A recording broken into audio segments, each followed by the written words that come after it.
I'd be curious to know how many of you over the weekend felt stifled, stuffed into your place in life, and in a position where you just can't move forward, just feeling like the obstacles and the resistance that the universe is providing you is not only testing you, but severely limiting you and restricting you. If you did, you're exactly where you need to be. You are responding to the moon transiting through Virgo in opposition with Saturn retrograde in Pisces. Saturn retrograde in Pisces has putting the stimmy on our lives, restrictions, delays, obstacles in the Piscean area of our chart, with the prescription of action being Saturn asking us, what bridge, what line of communication with the divine is preventing you from stepping into a mode of surrender in the Piscean area of your chart? Do you need to trust divine timing more? Do you need to up your meditation practice? Do you need to up your journaling practice? Do you need to up your self-care? Whatever the answer is, it was not going to be something easy for us to experience this weekend. And now the cosmological narrative for Monday, October 20th and Tuesday, October 21st suggests that we are now beginning to move through the motions of responding to that spiritual resistance that we all experienced from the Piscean area of our chart. Now, for the 20th and the 21st, we're going to dive in and we're going to look at a couple different aspects with some microscopic focus on them. I think probably the most important that we're going to focus on in this video, as if it won't be brought up in other videos, would be the Mercury conjunct Mars in Scorpio. We are also now beginning to feel the beginning and preclude effects of this grand water trine that will be activating the houses of Cancer, Scorpio, and Pisces, basically beginning this week and not really relenting until just before Christmas. So we got about 2 full months of this grand water trine, and we should at least introduce that and discuss what thread of a story that is likely spawning in our lives, at least energetically. On the 21st, very early in the morning, we're going to have our new moon in Libra, which is co-present in Libra with its ruler, Venus. And so that's going to put an interesting flair on how we can use this new moon in terms of intentions, magic, or just in terms of conscious spiritual and evolutionary growth. And this new moon will effectively be squaring Jupiter in Cancer, which is making up a piece of this grand water trine. And so there is this evolution of resistance that we are moving against. We're essentially moving against the grain because we have to. And we're really, really beginning to compress those feelings, integrate them, and act in the direction of where this transmutation in our life is leading us, that Saturn has been asking for us to have maturity, have patience, and basically deal with delays, because life is not perfect and we need to be okay with an imperfect life. So on the 20th, the first aspect we're going to dive into is Mercury conjunct Mars in Scorpio. This is going to last, it's going to perfect on the 20th, and it's going to be roughly in a 3-degree orb of application until October 25th. Arguably, if you're super sensitive to energy, you might feel it a couple days before, a couple days after that transit window. But something to keep in mind is that Mercury will actually go retrograde in the sign of Scorpio, which will bring him back into a conjunction with Mars and Lilith over the course of the next few weeks, and will continue to add to the story that we're beginning to unpack right now.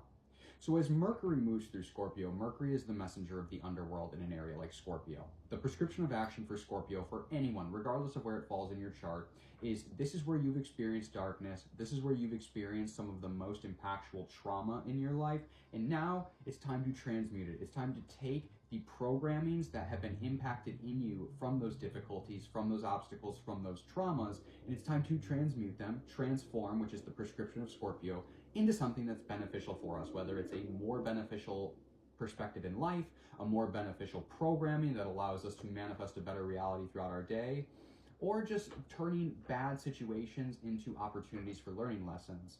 I think that's something that you can't really get away from, is that a bad situation is always going to be a bad situation. But if you can try your best to pull some sort of lesson out of it, to pull some sort of gold out of it, not every trauma, not every tribulation has to stay in this grouping of your life of events that were just traumatic for no real purpose and showed you nothing.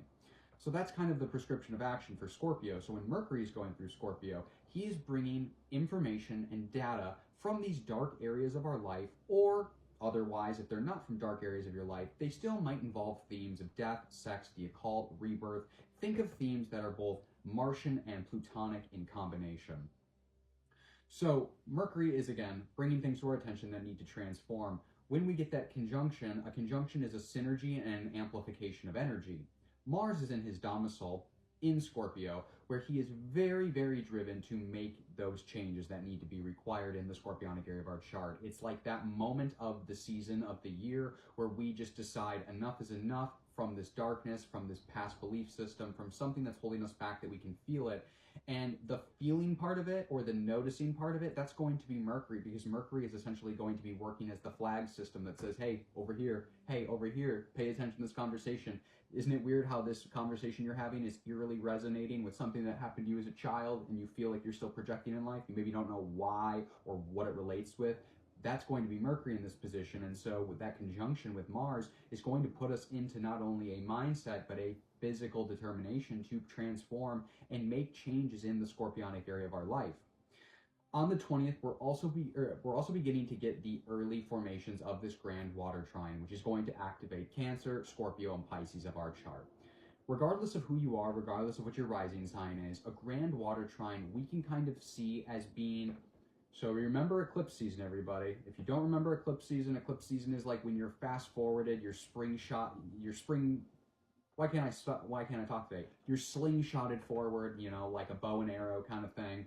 And a lot of times in eclipse season, that brings difficulty because you're like being launched 1,000,000 miles an hour out of your comfort zone into new area, new territory. You don't know where you're going. You don't know how you're going to land. You don't know what you're going to do when you land. And so it's very tumultuous. A grand water trine sort of has that same kind of energy, but remove some of the difficulty, some of the trauma. A grand water trine indicates a harmonious flow. And with it being a grand water trine, it is effectively creating, helping, and advancing a storyline that Jupiter has been telling in our lives. Now, let's back up. If you haven't watched my videos, what's Jupiter been doing since June? Jupiter's been swimming in exaltation in Cancer, essentially working as our guardian angel placement in that mode to nurture us and protect us from a divine space, but also giving us knowledge and experiences for us to gain and add to our own repertoire so that we can learn how to self-mother and self-nurture ourselves better in the Cancerian area of our chart. Akin to Scorpio, where the prescription of action is to make transformation and change in that area of our life, Cancer is, where did we not get enough nurturing and mothering as a child? And now as an adult, that wound has continued to fester. Jupiter moving through Cancer is showing us, hey, we can actually deal with that wound. You can be the mother that you never had, that you really needed for your soul, and you can learn how to nurture yourself, and in so doing so, you will then learn how to nurture other people. So this grand water trine is creating a really big, harmonious burst of energy that is teaching us something. And again, with Cancer being in the superior position of this grand water trine, so Jupiter rules this grand water trine, and it's a trine, so it's already of the nature of Jupiter. So we're getting Jupiter and Jupiter. It's a double serving of Jupiter. And so what we're going to be learning is we're going to be put in positions where there is this sudden intellect of something we need to nurture, which is going to slip right into the scorpionic area of our chart, and it's going to immediately be something we need to transform. And then it's going to be hands off as that energy moves into the Pisces section of our chart, and we surrender the outcome of what we've transformed to the divine. We are essentially hoping and praying that what Jupiter has suggested that we need to nurture, and to nurture to then change, will be for some greater divine purpose. So I could really see, as an astrologer looking at this, that this grand water trine is going to be a profound spiritual experience for everybody, regardless of rising sign, because it's going to be hyperactivating all three areas of water in our zodiacal chart. And not only that, so much of that emphasis is actually on the scorpionic area of our chart, where we're going to get this grand water trine that basically swaps out one of the tips for Mars, for Mercury, for Lilith, and eventually the Sun, and then Mercury in retrograde motion again. And essentially what that means is that that scorpionic area of our chart, that variable of this equation, is going to shift throughout time as we experience it, and that's where we'll actually get a change of energy. This isn't going to be like a nonstop consistent in the way that it manifests type of grand water trine, because we have so many planets alternating and swapping out in that apex position in Scorpio. And so again, that scorpionic need to transform is either going to come through a moment of communication, which then slips into our surrender to the divine, or it comes through an action, a motivation, Mars, and it slips into the divine, or Lilith is able to show us where we're escaping and misdirecting our power in the scorpionic area of our life. We attempt to transform it, and then we surrender to the divine, as if this is part of the greater purpose. On the following day, Tuesday the 21st, we'll get the new moon in Libra, which will peak at about 5 a.m. and is co-present in the rulership of Venus of Libra. Sorry, I might have phrased that a little weird. I'm a little wonky while I'm doing this video, so I feel like I'm like putting my words in a wrong order. The new moon in Libra suggests that we are getting an opportunity to basically reignite and resynchronize, recalibrate what our desires are. Because with Venus co-present in the same sign, it suggests that there is a deep-seated connection between what our desire body is chasing and pursuing and attempting to bring balance and harmony to, ergo Libra, and the beginning of this new emotional body that we are attempting to birth under this new moon. Remember, a new moon is when the sun and the moon come conjunct, and that essentially in a archetypal analysis is our egoic body comes into direct connection with our emotional body, and there is a clarity, there's like a zip right through, a C right through, where we aren't disillusioned by our ego, we're not disillusioned by our emotions, and we can see that in Libra's case, in order for us to get this harmonized new beginning in life, there is some sort of coming to terms with something that we need to do under this new moon in Libra.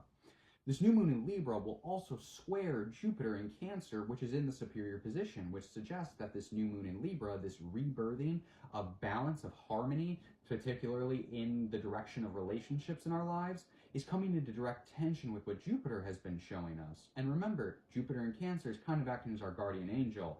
And why I say that is Jupiter, when he transits through signs, specifically signs where he's exalted, he'll typically create situations and opportunities that on the surface in the moment can be a little bit difficult. There are difficult situations. It's not impossible to see through the ending and see how that difficult situation could be benefic for you, and that's why it's Jupiter. But Jupiter wants you to basically test your mettle. He wants you to stand up and say, I'm a king, I'm a queen, and this thing isn't going to get in my way, or I'm not going to let this inability to nurture myself get in the way of standing in my own power. And the square in the superior position to this new moon in Libra suggests that this new moon birth, it's coming into tension with basically this trust that we have to have.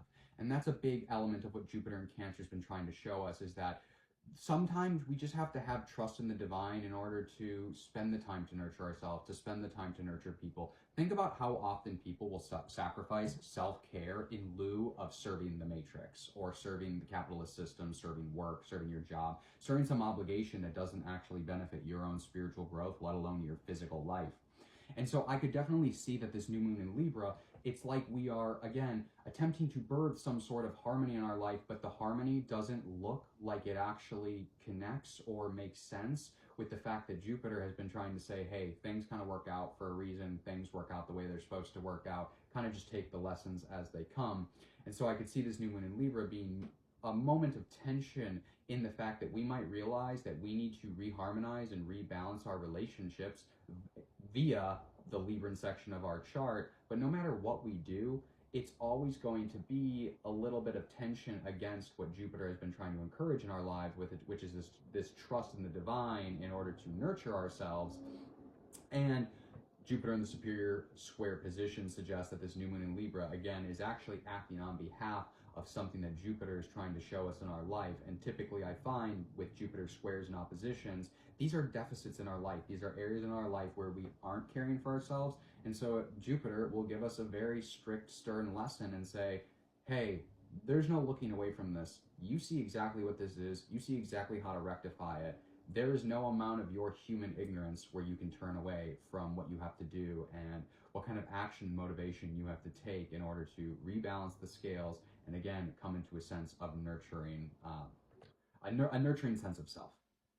If you enjoy these spiritual and astrological narratives, I encourage you to check out my weekly astrological and divination-based spiritual workshop, Consciousness, Conjunctions, and Conversations.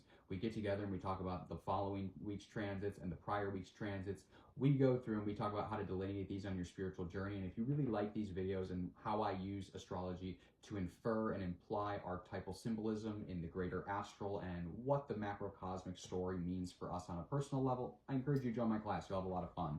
The second thing is, if you're interested in booking a reading with me, I offer a variety of readings. You can book readings for me looking at the menu on my TikTok, on my Instagram, or on the link tree in my bio. You can message me on any of those platforms. And I also have hardship and financial situationship pricing available. So again, if you're affected by the current economic downturn, no big deal. Just shoot me a DM. Let me know what's going on. We will coordinate. We'll make something work.